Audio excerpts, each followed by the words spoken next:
This literally is Courage Barbell, and I am literally your host, Chad Ikes. Today, I want to walk you through this gym. I had a request from a follower on Instagram asking about the gym, and I did a video before, and he was looking for it, he couldn't find it. Figured I'm just going to shoot a new one for him, and hopefully you all enjoy it. First of all, this is in my house, so I still have my workbench and my tools, a rack, my motorcycle in here, which is, I like to work with my hands, so I use this stuff all the time. But the rest of it is all gym. This is a regular 2-car garage. There's plenty of times where I have 4 guys in here training, maybe 5. In the winter, when the door's closed and the heater's on, it gets a little close, but we still have no problems training with 4 or 5 guys. I think in a way it actually keeps us close, keeps us motivated on top of each other, so we train hard with a lot of intensity and intent, and I think it works out better than a big gym in some ways. I am partial to training this way because of the history. Like, I started out training in my basement in a home gym that I started collecting equipment when I was, I don't know, 12, 13, something like that. And I always enjoyed that atmosphere of having my own place, my own equipment. I set it up how I want. If I didn't have the equipment I needed to save for it, or I needed to come up with other exercises. I really like the cerebral part of that, where you don't have everything, but you can still get a lot done. You can put up amazing numbers training in a gym like this, world-class numbers. It's just a matter of being patient, thinking about it, planning it out. So I think what I'll do is we'll just kind of start going around here. I'll give you a big overview first, and then we'll hit each one individually, why I have it, why I like it. One of the first things to consider, though, is if you're putting a gym in your garage, all garage floors are sloped. This is to keep water running away from the house. It's not a major slope, but it can be enough if you're like a really wide squatter and you put your power rack facing down the slope. It could be quite a difference when you're all the way out wide. So what I did is, if you think of that angle facing this way, it's actually really minimal. So when we deadlift facing this way. I set my rack up this way. I set the bench up that way. The only thing that's really set up the opposite way is the belt squat. But that's already on its own frame, so it's easy to level that one out. That's not a problem. So yeah, that's just something to keep in mind. My rubber floor in here is actually 4x3 horse mats, 3/4 inch horse mats. I got them from a local livestock place in town. You can find them on sale through some of the bigger outdoor farm companies. It's way cheaper than trying to get the rolls, the full long rolls for the floor. And if you have an area where they're coming apart or you need to keep them close, some carpet tape holding the two together actually does a really good job. So let's start right here. This is my Elite FTS competition bench with the safety pins. You don't really have to have a competition bench, but I broke some world records in the bench press. And I love the bench press because it's the only one of the 3 lifts where you can actually lay down and be lazy. So I had to have a competition bench. It's just the way it is. Over here, I have my West Side Barbell Reverse Hyper. This is one of the original ones. I have my Wenny belt squat, which is probably my newest piece, but I've actually had it for a couple years. Essential for me. We have an Elite FTS power rack with an Elite FTS bench that inclines flat and militaries. We have the Elite FTS glute ham raise. And these are the main pieces of equipment that I have in the gym. And then there's a lot of other stuff, which I'm going to just I'll move the camera and we'll just go and work around but I wanted you to see the whole thing first. We have plenty of room. I actually moved the glute ham raise. I'll slide it back and forth depending on what we do. We still have a big area. When I slide it back, we got a big area to deadlift in and do any other pull throughs or whatever we need to do. So this is it's a regular 2-car garage basically. And as you can see, there's a lot of stuff in here. So we went over the bench. You really don't need a competition bench. But like I said, I wanted one. This is a great bench. It's got the sticky rubber on it. Just can't say enough about it. I've done a lot of big benches on this bench. All right, guys, we went over the bench, the competition bench. Here we have a reverse hyper. This is a wet side reverse hyper. It's one of the original ones that still uses the belts. I'm actually more of a fan of the belt than the one where you hook your feet into it. I've used both, had better luck with this one. This is just such a great piece. I mean, I know generally people will only do reverse hypers with it, but it's so great for your back, and it opens up your back.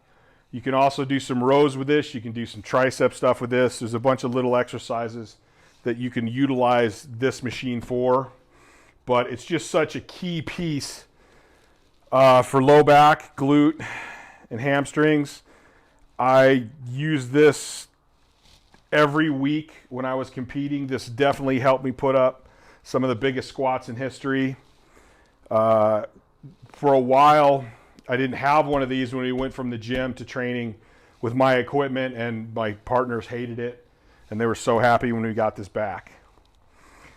In the home gym, next, in the home gym, you gotta, like, space is essential, unless you're lucky enough to build a big metal building, which you could make huge.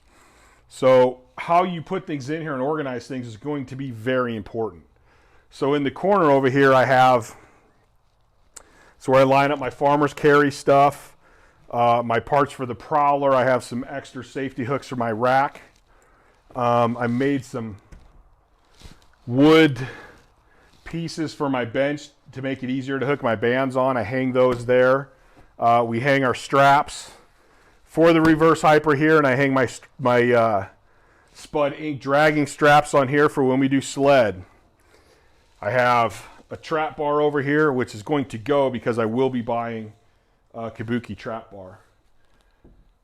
Then I just bought a piece from one of the local hardware stores to hang up all of my different landmine handles.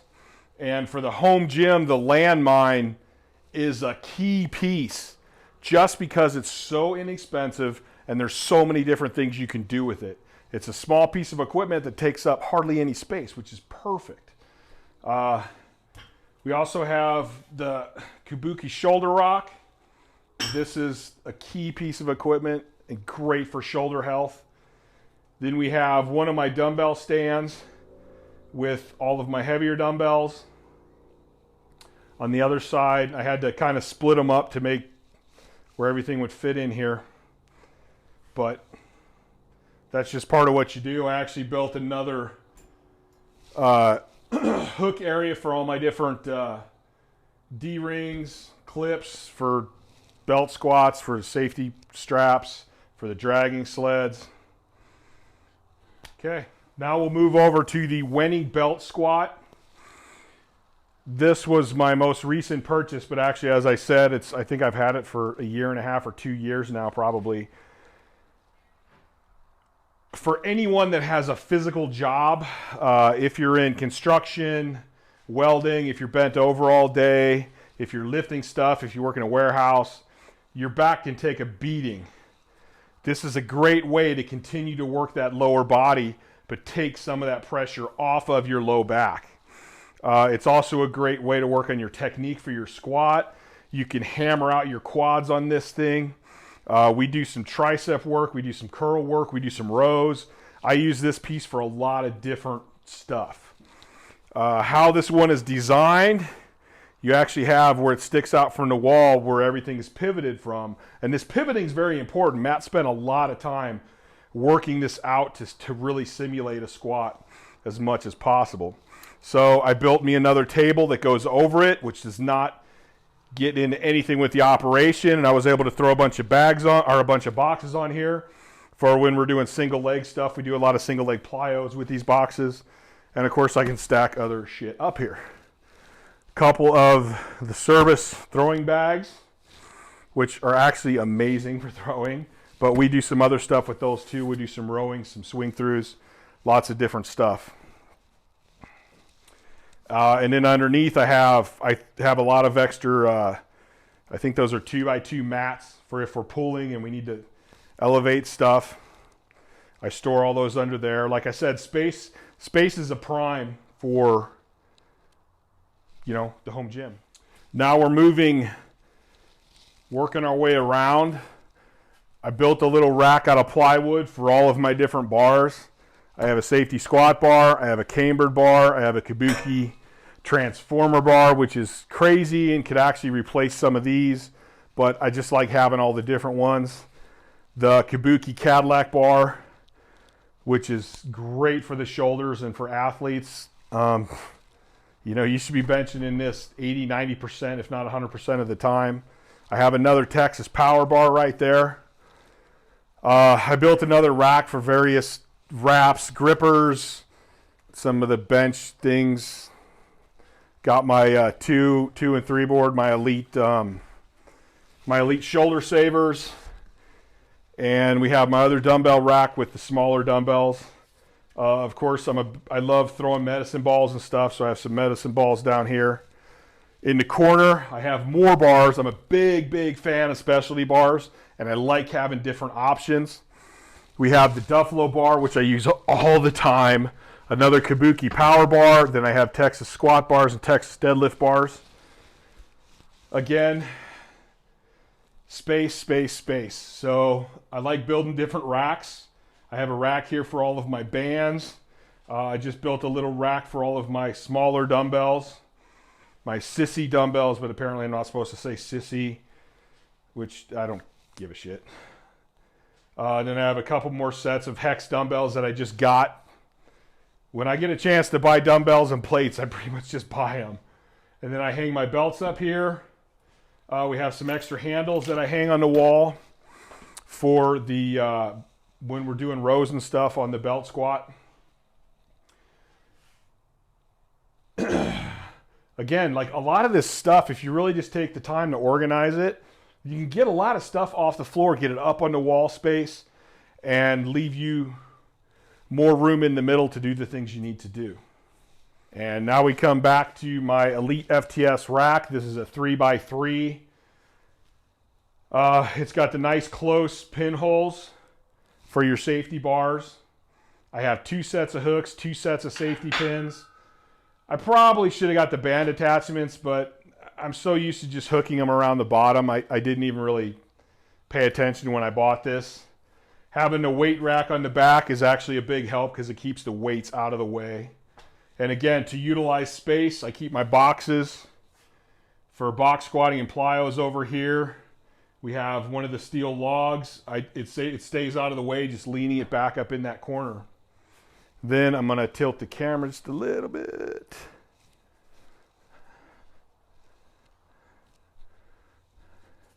Over here in this corner, again, utilizing the hooks, I have my dip attachments for the rack up here. I have my Viking press, which I'll probably hang up over there. I have a heater for in the winter. I can get this place cooking. Again, more tools, all my stuff over there. Now we come back around to the glute ham raise. This is another piece, essential for me, piece of equipment.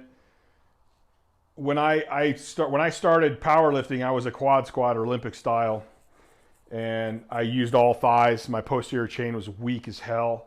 This was one of the things that helped me build my hamstrings up pretty quickly, and one that I used consistently through my heaviest days of powerlifting. I know a lot of people are into switching up exercise and stuff like that, but this and the reverse hyper we used all the time consistently. We hardly ever switched them out. Those were just standards. We knew we were doing them, and they always seemed to work. They always seemed to keep us strong. So that's why you can get away without a reverse hyper in this. And actually Elite FTS actually has a piece of equipment that is both of them, which I probably would have really seriously looked at if it came out before I got these. Just again to utilize space better. But this is what we have now. Of course, you have my motorcycle right there, and then we're back to the bench again. So there's actually quite a bit of stuff in here, but it's spaced pretty good. Like I said, I can train a group of 4 or 5 guys. We could be in here squatting or benching, deadlifting, and like we have plenty of room to get it done.